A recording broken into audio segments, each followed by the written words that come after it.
Our next speaker in the Kuhn 100 conference is Mr. Deniz Sarikaya. Mr. Sarikaya is coming from Vrije Universiteit in Brussels, and his talk is titled Revolution in Mathematics, the Case of Interactive Theorem Provers. Deniz, wonderful to meet you, and please take it away. Yeah, thank you very much for having me and giving me the opportunity to give this talk. And I should also mention the organizers emailed me about grouping these two talks together, and that might be a good idea. And that indeed was a good idea. I will really profit from Roman's talk, if I may.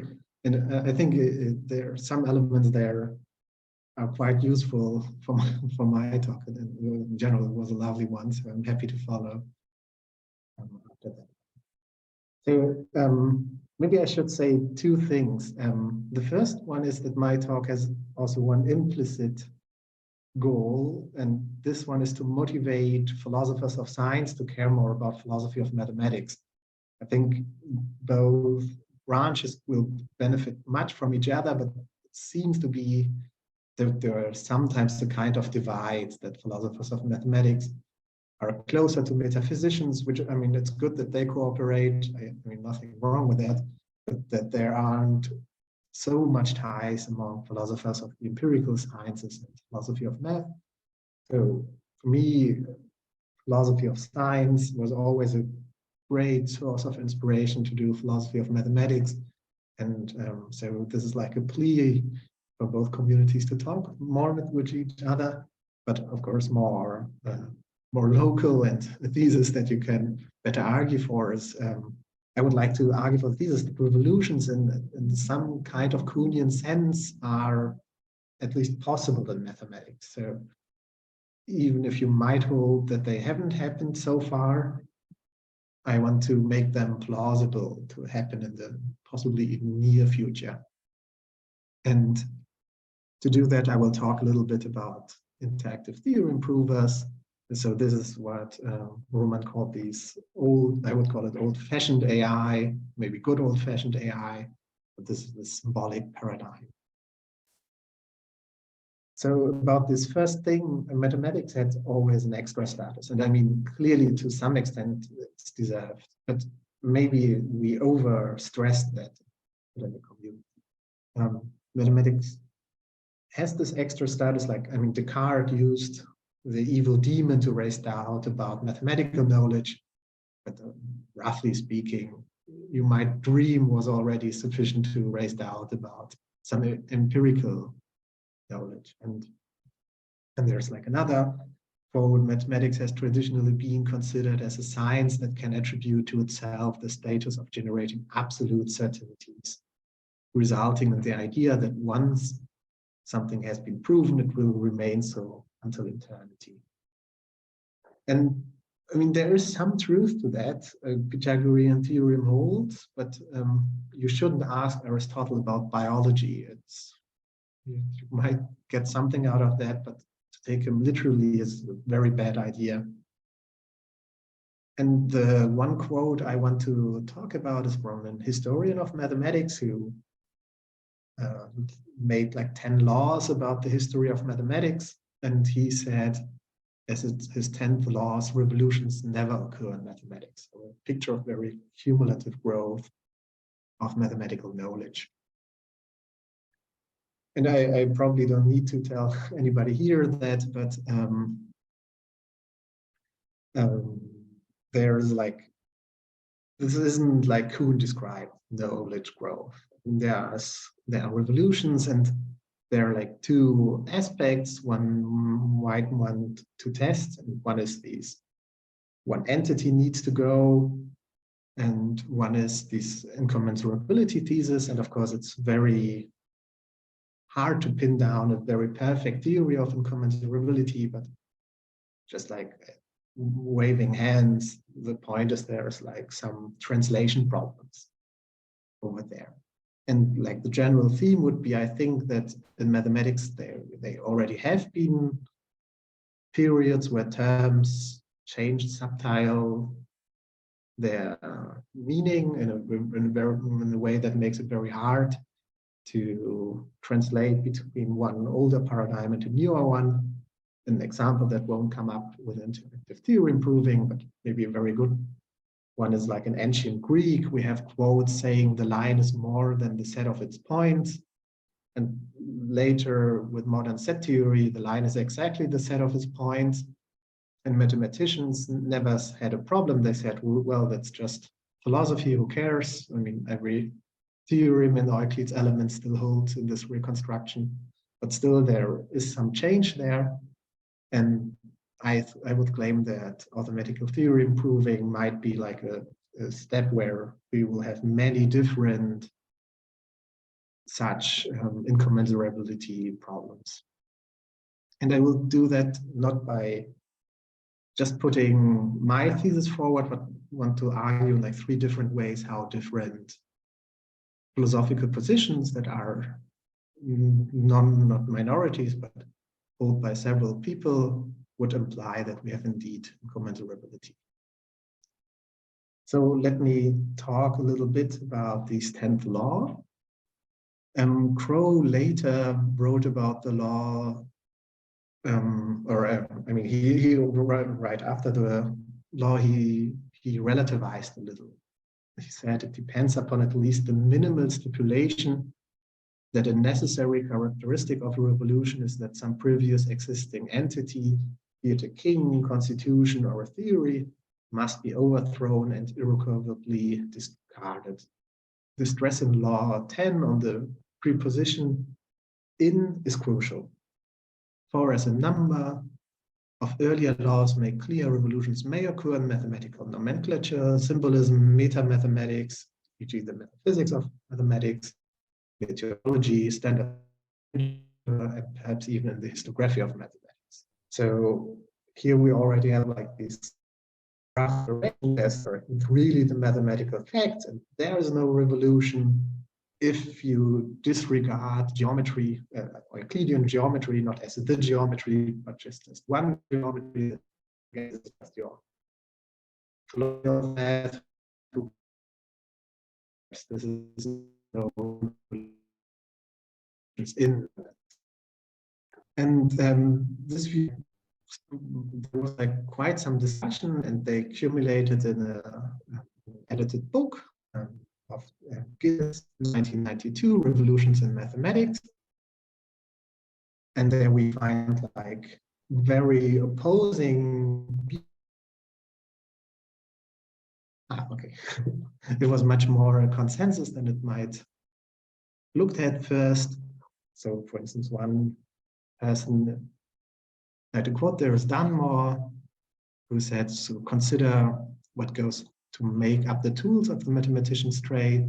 There are concepts, terminology, notations, definition, axioms, and theorem methods, proof and problem solution, and problems, conjectures, but over and above all these, there are the mathematical values and the community that define the telos and methods, the subjects, and encapsulate general beliefs about its nature. So Dunmore really grabs out this consensus, saying the first named components may be considered the object level of mathematics and the rest meta-mathematics. And so the Kuhnian, not the Kuhnian, the CROWEan thesis is just there is no revolutions in object level mathematics. And there's like some terminology of Gillis offered there. I think I missed one slide. So because there should be a slide of Dauben. Dauben said that there clearly are revolutions in mathematics. And here are 3 examples.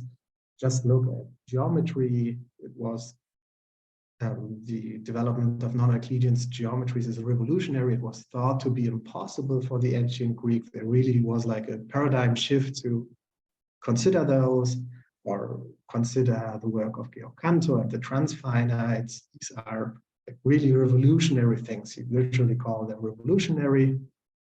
And then Dunmore comes and says, well, CROWE and Dauben, you both more or less agree. It's just that one stresses the meta level and one stresses the object level. And so this motivated like the distinctions between the Franco-British Revolution and the Russian Revolution. And again, revolution is a borrowed term. It comes from political relay. And they worked out like in the British Revolution, the king isn't gone, but it's a very different king. I mean, you can argue too powerful or not, but this British king isn't the same person the British king before the revolution was. It's more or less representative. And like in the Russian case, it's different. There's no Russian king or Tsar anymore. Those people really, they got rid of them. So the compromise was there are at least there are Franco-British revolutions, but no Russian revolution, so to speak. And for some people, this was unsatisfactory. So in a review of this edited volume, Revolutions in Mathematics, we can read this lovely line: the title should contain a question mark. So it should be Revolutions in Mathematics ?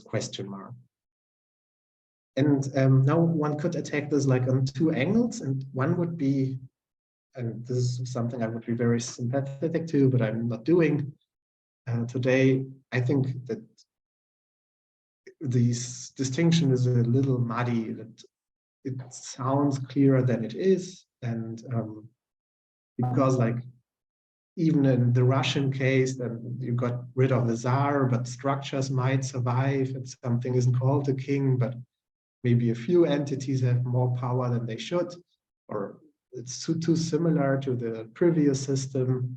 So there's some conservatism there possible, even so if something looks quite revolutionary. But and so this distinction might be a little fuzzier than it might look like, but I want to accept that distinction and hope to argue for a real, like these Russian revolutions in mathematics and this terminology. So there's like already the big problem if we say first there are no such revolutions, because in some sense we find disagreement in mathematics. So like in the sociologist of mathematics, Bettina Heinz, observed there was a group that said we solved Kepler's conjecture. There's a group that said we didn't, they didn't, and they never agreed with one another. They are, so to speak, still disagreeing whether this was a proper proof. Then there's like this lovely example discussed in Lakatosh, who's also 100th years anniversary we're celebrating, of this Euler's polyhedron theorem, where Euler found regularity if you add and subtract like edges, vertices, and surfaces of a polyhedron, then you get always a constant number. And people clearly found counterexamples to that. And then people wanted to stick to the theorem and says, oh, those aren't counterexamples, those aren't polyhedra. Like for instance, if you glued together two cubes at one edge, I mean, you clearly destroy this theorem, because I mean it's one edge less than when you had them separated, but these sum should be constant. And then people said, oh, this isn't a polyhedron. So the moral of the story, the notion of polyhedron changed for a while in order to make the theorem true, roughly speaking. And now like another lovely quote from an abstract in epistemic logic. Aumann has proved that common knowledge of substantive rationality implies the backward induction solution. Stalnaker has proved that it does not. So this doesn't look too cumulative. And I mean, in the end, if you look into the details, the story is that like one notion, the two notions differ slightly and one is correct. So if we have this very cumulative vision of mathematics, it's already a slight idealization. It's always this reframing. Well, there was like an index there, polyhedron 1, polyhedron 2, and for polyhedron 1, Euler's theorem fails, but for polyhedron 2, it doesn't. And even if they said polyhedron 1, they meant polyhedron 2. And to some extent, this is not too faithful to practice, but I see that this is like why one would like to tell the story a little different. So what is this idealization? I mean, mathematical practice is informal. And when I'm saying informal, I mean, for a non-mathematician, it looks quite formal. It is quite formal, but there's like no precise elaboration of the logical apparatus. It's not like in Burton Russell's Principia, where we have like very strict rules. There are gaps, there are sketches. If you look into a proof text, you say similarly, you say like in that argument. And the standard of preliminary acceptance is a review. So if colleagues accept the proof, if there is nothing brought up against it later, for now, we take that for granted. And of course, this can fail. It's nothing too surprising that knowledge, we thought we had a proof, but we didn't. What was the figure of speech there you would use? And the opposing these ideal structures, like one you can find in derivation, so a formal proof or a deduction derivation in the sense of formal logic. Then we have a concrete formal system, a finite set of allowed steps, it should be steps. And we're starting from the axioms and only use this finite rule set and get to a conclusion. And this is like machine verifiable. It's only about the syntactical structure. There's no place for error there. So, and I mean, those two things are the same as like a thesis. You cannot prove that. It showed to be very successful. We could reproduce quite a lot of informal mathematics in formal systems. And we start to do even more so with the recent successes of automated theorem provers. So this is like, again, this could be part of the slide of Roman's talk. These automatic theorem provers, maybe the first implementation was to implement Pressburger's algorithms, a subset of Peano arithmetic for one of these old vacuum tube computers. And there we read from 1954, its greatest triumph was to prove that the sum of two even numbers is even. And then we have like other applications, other iterations, and the logic theory machine already got everything Bertrand Russell and Whitehead wrote in their Principia Mathematica. And something that really pushed this technology was the Pentium, was a bug in a processor. So something on very basic operations went wrong, and this was like a PR disaster. And even if like for the general user, that wouldn't constitute so much of a problem.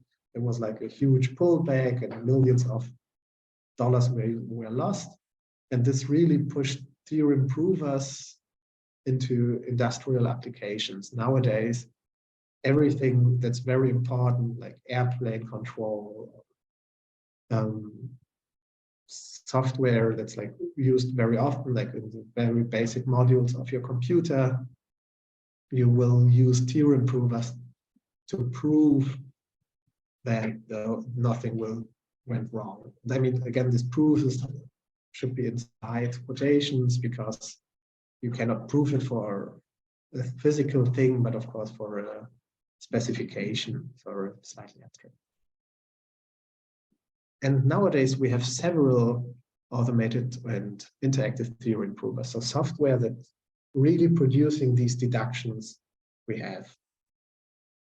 And we have talked about these idealized logical objects that weren't used so often in practice, because in practice we used informal proofs normally.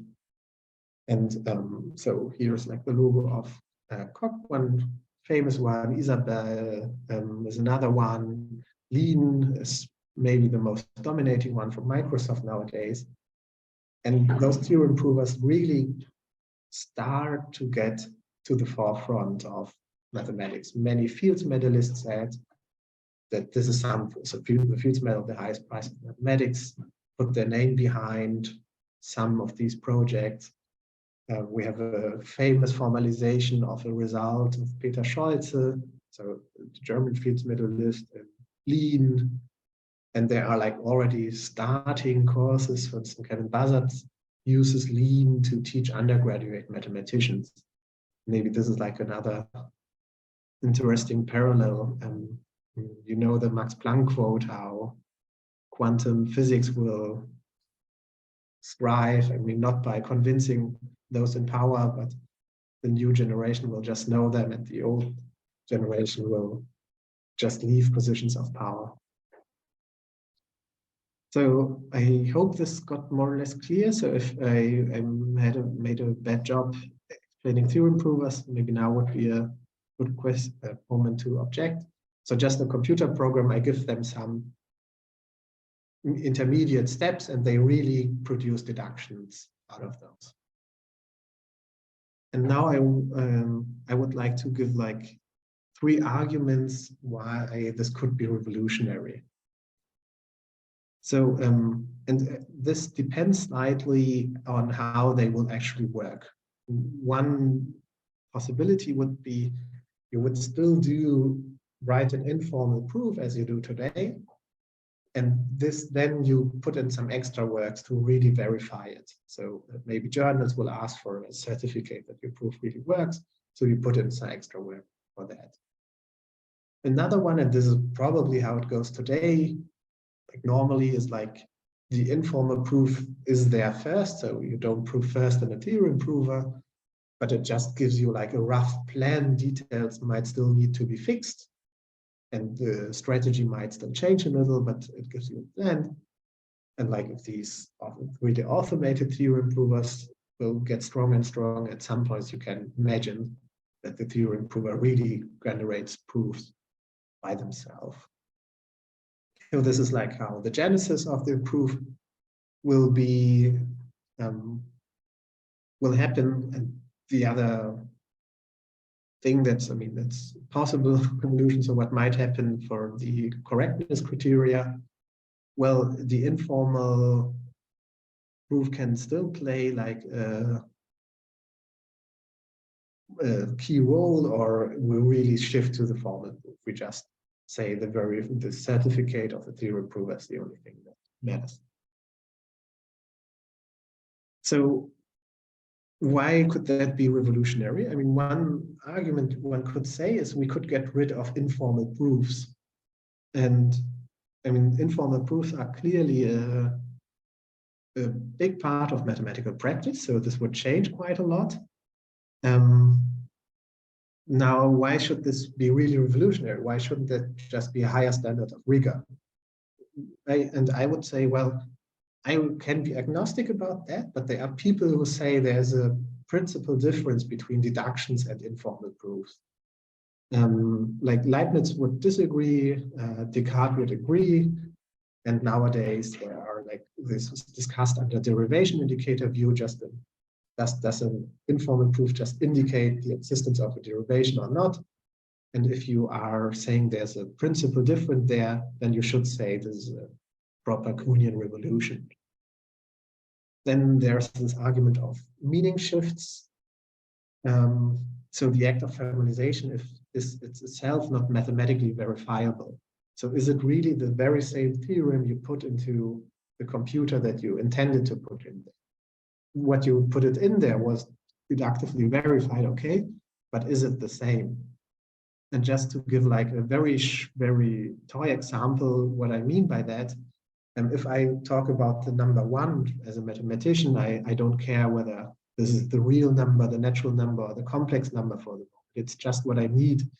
And if I was pressured, I could make that precise. But the theorem prover really needs that. So higher order logic light, you really need to specify this by these inductions. So the number 1 is not the complex number 1. And as somebody who doesn't know that this might cause a mistake, I might just write 1, mean a complex number without specifying it. And of course, this is iterated. I will use programs which already, or software packets which already have a lot of abbreviations. So things might get there might be very many layers of abbreviation. So I might not be entirely sure there always. So, or as Raf puts it in the nutshell, in these derivative indicator view discussions, even if a complete formalization is in principle possible, who will do it and who will guarantee that the formalization has been carried out correctly before being fed into the computer? And I mean, mathematicians are very pragmatical, so this might lead to a credo. Well, the theorem expresses exactly what the corresponding stored program says. This is what I proved. I mean, this is what people will access in libraries later. So who cares about the informal part? The meaning is really that. And if you do that, then like there are 2 readings, and both of them are revolutionary for them. And one is this paradigm of Orr, who said computer programs are mathematical expressions. They describe with precision and detail what the computer will execute. And then we have the questions like in these Hilbert thesis, but also like an ontological difference. If the system talks about sets or types, this might be different. So in the implementation with the von Neumann ordinals, 4 would be an element of 17, but this is like nonsense for the working mathematicians because the epsilon is defined between sets. It might change features of my foundations because it might be beneficial to use like constructive foundations. So we might have a revolution there. And then there might be these logical problems. What is these Gödel-like sentences? If we really restrict ourselves to one arithmetical theorem prover, things might get unprovable, but unprovable is not the same as untrue, as Gödel taught us. Proof and truth is not extensionally provable, and true is not extensionally equivalent. So already in this weak reading, we might have problems, and we have huge problems if we turn to a strong reading, which is called like the standard view of in programming languages, actually by Turner, that a physical implementation actually defines the semantics of the language. Indeed, this is a common perspective in philosophy of science literature, and Fetzer used that as an argument against the applicability of automated theorem provers in an earlier paper. So there, mathematics would be has some a posteriori element from one moment to another. So before thanking, let me use the last 2 minutes for a short disclaimer. I mean, this is no talk about the reliability of theorem provers or something like that. They might be much more reliable than regular mathematics, even if I'm talking here about an a posteriori. I mean, it's just really making like this philosophical point that the whole area we are dealing with might change. So, and again, let me also stress that this is it's like a double conditional. If you accept my analysis and you say Turner is right, the physical implementation is the semantics of the program, then you get a problem because of that the semantics of mathematics is changing so strongly. Okay, and now let me thank, and you can email me if there's any questions after the Q&A here. All right, thanks so much to Dr. Sarikaya, and I'm sure everyone in the audience joins me in using the applause button. And now it's time for questions and comments. And so if you'd like to ask a question, don't hesitate to use the raise hand button under reactions or to point that out in chat. We have a question from Professor Agabatis. Theo, please go ahead. Yes, thank you very much for a really interesting talk. I don't know, the details of the subject matter. So I will ask a general question about revolutions in mathematics in general, and in this particular case, what made Kuhn's account, so provocative was that in the beginning, at least, several people took it to mean that scientific revolutions are not rational episodes. So there are problems of communication. People talk past each other. There's no common measure to evaluate competing paradigms and so on. Do you think that problems of this kind arise also when we talk about revolutions in mathematics? And if there is a revolution in mathematics in the area that you presented, what would be your guess that it will be, associated with problems of this kind? Thank you very much. I mean, this is a very important question in general in the Kuhn literature. And there are, of course, these talks of living in different worlds. And if you take that like very literal and serious, it looks like a very irrational or episode. And later, scholars put a lot of effort into put it into a more rational direction. At least it seems to be like that. I think mathematicians are an interesting community in the sense, even if it's not the stereotype, they are very social. So they are working together. There is not so much competing groups as in other fields. So for instance, if we think about how physical chemistry evolved, we really found these nodes that people said, we need to get this person into the chair and these people out of the community. So it was really like this fight. And I would claim mathematics in general is a community where people acknowledge each other's work. And the harshest critique you would say is, oh, your work is great, but I do not care about that direction so much. So do your computer things. I will not do that. But there is no real strong fights. So I think mathematics is a field where I would think it's more on the rational side of things. And there are already debates, and very important people disagree. I heard like the president of the International Mathematical Union saying more of like, I do not see that too much. And I mean, some fields medalists putting real effort and energy behind these theorem provers. But I think in the long run, the decision will be found in the young people, and unfortunately in the funding that computer science brings. So if theorem provers will dominate practice, it will be for these pragmatic reasons that computer science is already bigger than mathematics. There's a lot of funding to get from there. And we'll see. But I maybe they won't dominate the future. I mean, this is just a possibility. Thank you.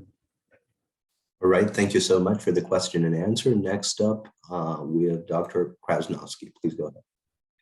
Oh, hello. It was a very interesting presentation. So thank you very much. I have a question. How would you define briefly, like, in Twitter, like, sentence, revolution in mathematics? Would you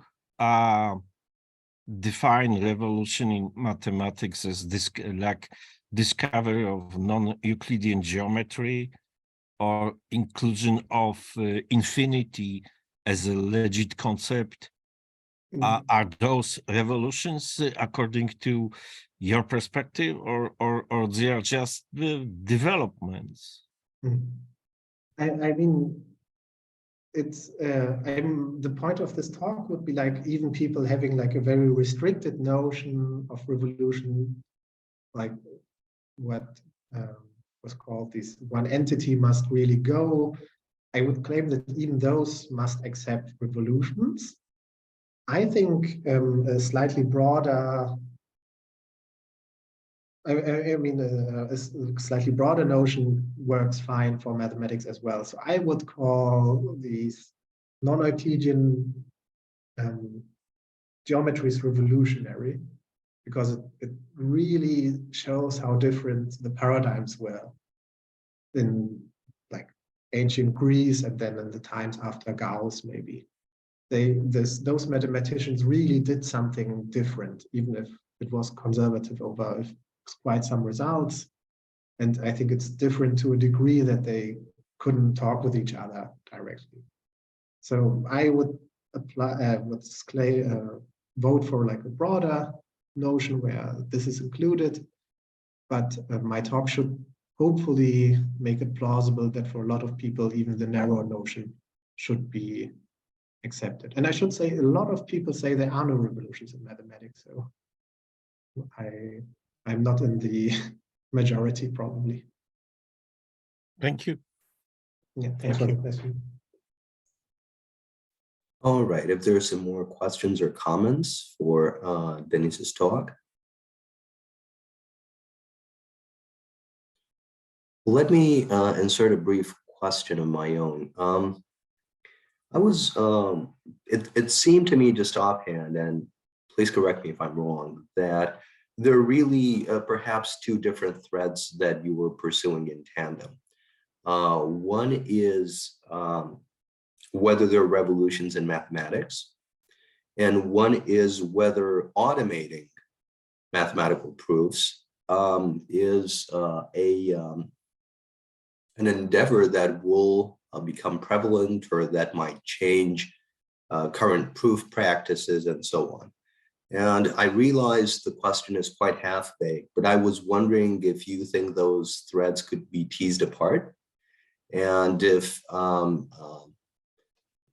there is particular insight for those who wish to engage in automated theorem proving, whether they should be informed by kind of Kuhnian historiography, or as a counterpart, whether there's a particular insight for those who are engaged in writing the history of mathematics, and whether there are revolutions in either a weak or a strong sense, whether the automated theorem proving is one of the more salient practices that should speak to that. So in other words, are these really two logically independent questions, or do you think the two projects could only be pursued jointly? Thanks so much. Yeah, thanks for this question, which isn't half-baked at all. I think it's a very precise one. And so I think I should say, like, this talk was like aimed at people who would really say there are no revolutions in mathematics, period. There was never such a thing. This is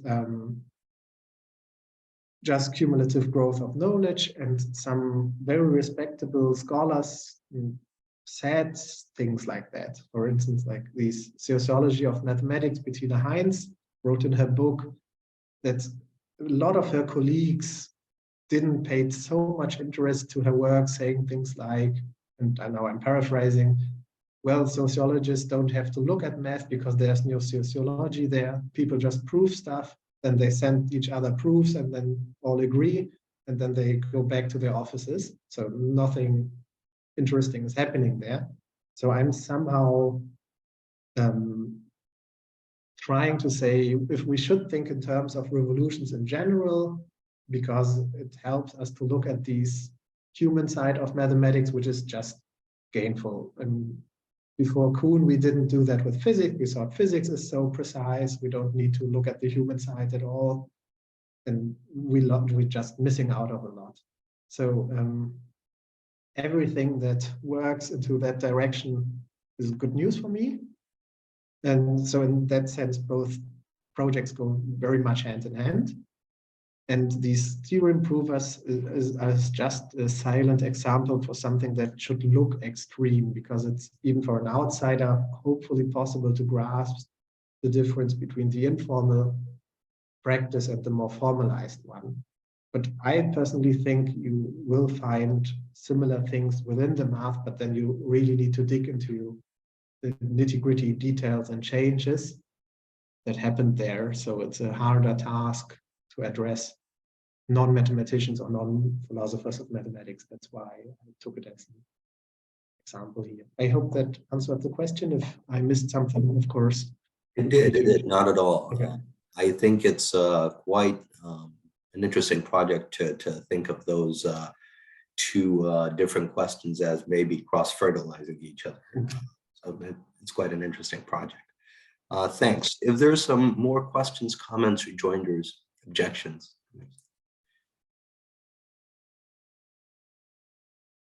And if not, please join me in thanking Dr. Sarikaya. Thank you for your time and for these lovely questions.